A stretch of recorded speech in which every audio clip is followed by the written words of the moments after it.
Hello Ram Ram भाई। तो आज हम बात करना चाहते हैं, जैसे कि आज 29 मई है। आज के दिन सिद्धू मूसेवाला भाई, जो कि फेमस सिंगर था पंजाब का भाई, उसको मार दिया गया। उसकी जिम्मेदारी लॉरेंस बिश्नोई गैंग ने ली थी, जो कि आप सभी को पता होगा। तो लॉरेंस बिश्नोई गैंग उसको मारने के बाद कई सारे तथ्य कारण देकर उसको जस्टिफाई करती है कि हमने उसको सही मारा गया, बहुत गलत तरीके से मारा गया उसको। कई लोगों ने मारा, अंधाधुंध गोलियां चलाई, फिर उसके बाद जस्टिफिकेशन देते हैं कि वो खालिस्तान समर्थक था, इसलिए हमने उसको मारा। तो मतलब फौज पुलिस की क्या ज़रूरत है, फिर तुम्हें छोड़ देते देश में, तुम्हें ही आतंकवादी को सबको मार लो, है ना। अभी पाकिस्तान में जैसे अज्ञात व्यक्ति द्वारा भारत के दुश्मन मारे जाते हैं, उसकी जिम्मेदारी उन्होंने ली है कुछ 4-5 दिन पहले कि हमने उसको मारा है। तो अज्ञात व्यक्ति जो है वो रोके हो सकते हैं, जैसा हम अंदाज़ा लगाते हैं कि रोका कोई सीक्रेट एजेंट्स होगा।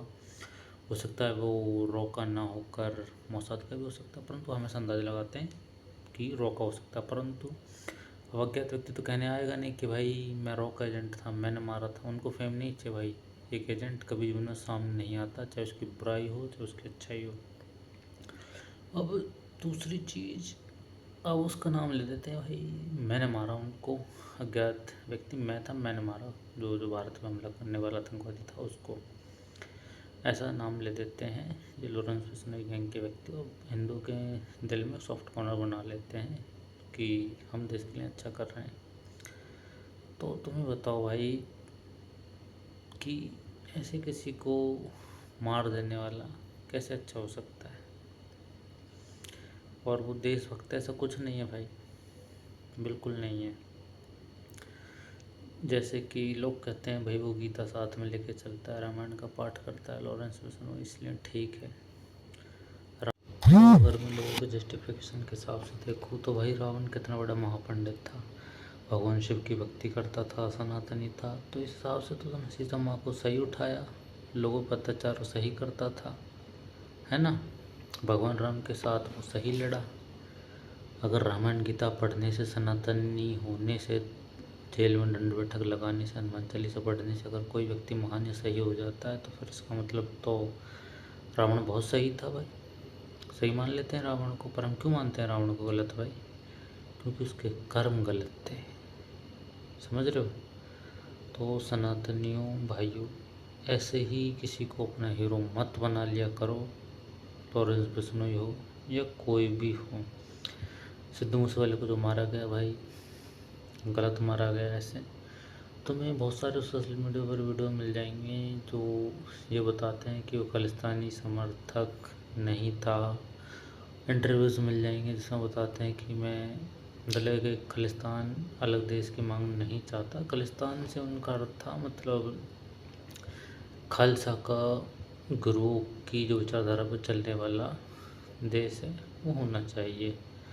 तो भाई उनकी सिर्फ एक विचारधारा के आधार पर था, जो कि वो विचारधारा आज भी एग्जिस्ट करती है भारत में। पूरा भारत ही खालसा की विचारधारा है, खालसा का ही स्थान है, गुरुओं की भूमि है।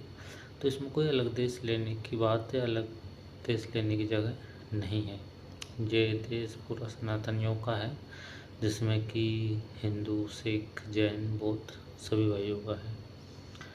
अब मैं ऐसे कई सिख लीडर्स को जानता हूँ जो कि एक खालिस्तान देश के रूप में बात करते हैं। तो उनका खालिस्तान से जो अर्थ है वो है आज के पाकिस्तान से, आज के अफ़गानिस्तान से। उनकी विचारधारा के अनुसार, जैसे कि हमने उन लोगों को एक देश दे दिया जो देश पर आक्रमण करने, यहाँ के मंदिरों को लूटने, यहाँ माँ बहनों की इज्जत लूटने, जिन्हें अफ़गानिस्तान में ले जाकर बेचना था उन्हें।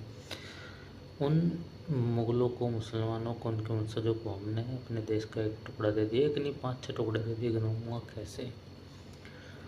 वो कैसे दे दिए भाई? पाकिस्तान के रूप में एक दे दिया हमने उन्हें, अफ़गानिस्तान के रूप में एक दे दिया, बांग्लादेश के रूप में एक दे दिया। और जितना पाकिस्तान का क्षेत्रफल है उतना ही या उससे ज़्यादा ज़मीन बफवर्ड के नाम पर है भारत में आज की डेट में। चौथा पाकिस्तान ये हो गया। और सारे कब्र, मस्जिद, मुसलमानों के नाम पर जितनी ज़मीन उन सबको मिला दोगे तो 5 पाकिस्तान जितनी ज़मीन 5वें नंबर पर और है। और भारत के 9 राज्यों में हिंदू अल्पसंख्यक हो चुका है। तो अगर मैं उस खालिस्तान वाली बात को सही मान लेता हूँ कि वो खालिस्तान के रूप में देश की मांग कर रहे हैं, तो भी भाई वो बात मेरे को जस्टिफाई ही लगती है। क्यों जस्टिफाई लगती है? जब तुमने उन क्रूर आक्रांताओं के वंशजों को, जिन्होंने हमारे देश पे बहुत अत्याचार किया, उनको अपने देश का टुकड़ा दे दिया, तो और भारत जो आज का भारत है उसके अंदर भी वो पल रहे हैं, इसको निरंतर तोड़ने की कोशिश कर रहे हैं, और फिर 1947 जैसे कोरम मचाएंगे इस देश में। लिख कर ले लो ये। उनके पाकिस्तान जैसे 4-5 टुकड़े भारत के आसपास पल रहे हैं, तो क्या सिखों को उनके अलग देश की अगर चाह है, तो क्या वो अलग देश की चाह गलत है? जब उन कुत्तों को दे सकते हैं तो क्या इनको नहीं दे सकते? हमें कई सिख लीडर्स हैं जो कि कहते हैं कि हमें खालिस्तान के रूप में लेना है आज का पाकिस्तान, हमें खालिस्तान के रूप में लेना है आज का अफगानिस्तान।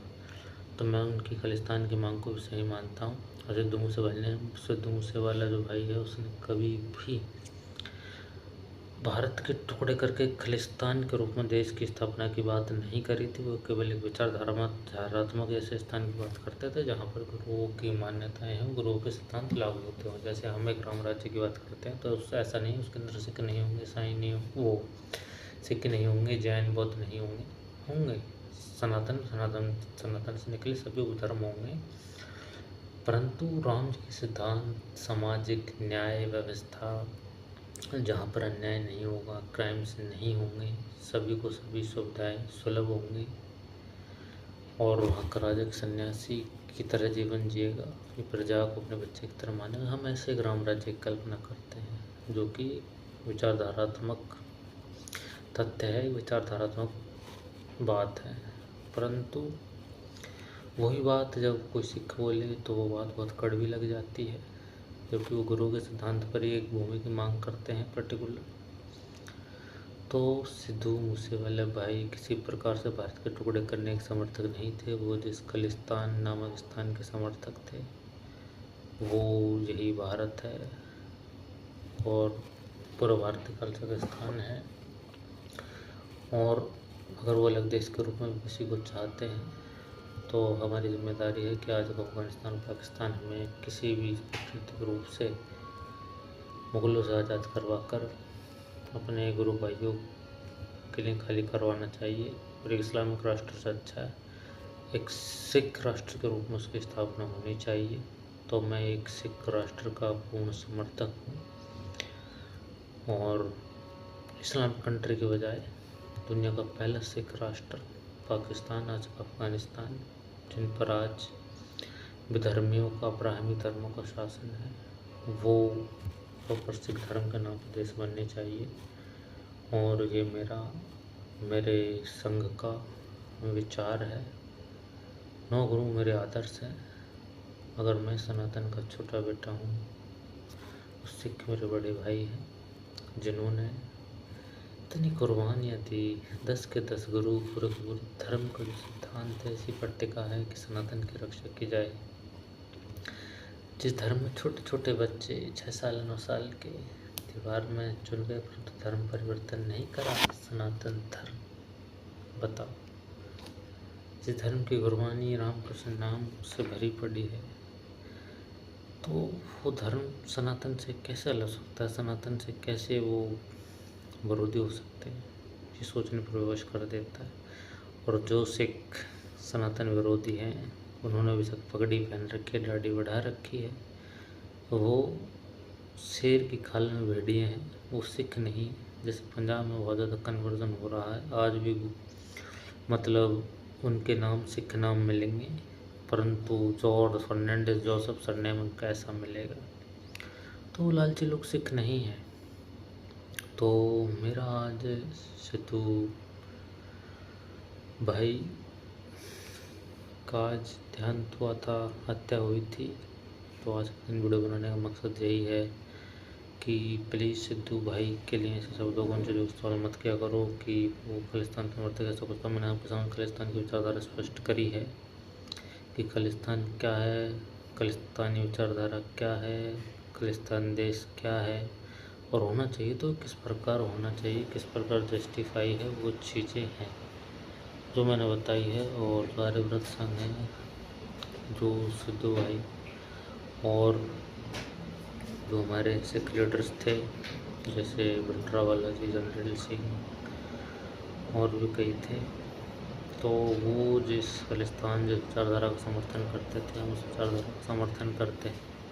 तो मैंने आपको जस्टिफाई करा है कि किस खालिस्तान की बात उचित है, किस खालिस्तान का एक सनातनी भी समर्थन करना चाहेगा। तो पहले पूरी बात को समझो प्लीज़, फिर उसके आधार पर निर्णय करो।